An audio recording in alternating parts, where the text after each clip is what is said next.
大家有没有吃过代餐？那其实我在之前呢有吃过一些代餐啊，但是我觉得不好吃，所以我不喜欢，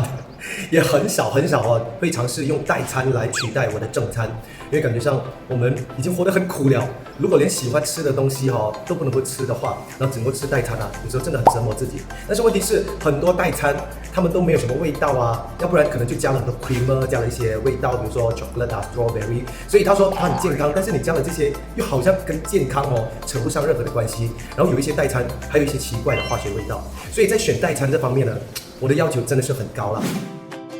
那天我的朋友叫我尝试 Nature Spirit 的全天然食物营养代餐，他说这个代餐跟市场上的代餐呢是有很大差别的。我心想啊，代餐不就是代餐哦，又有什么不同的呢？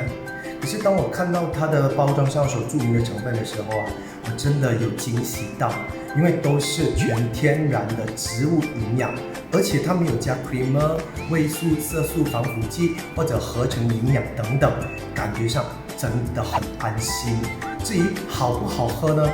等一下我试了再告诉你。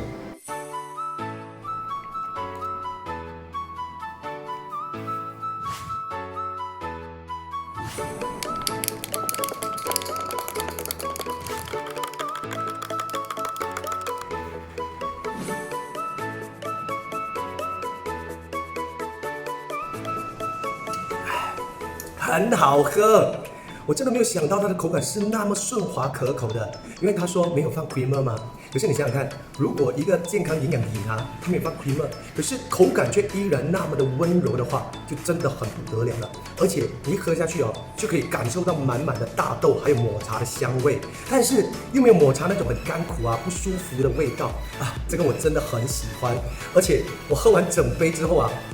我觉得有饱足感。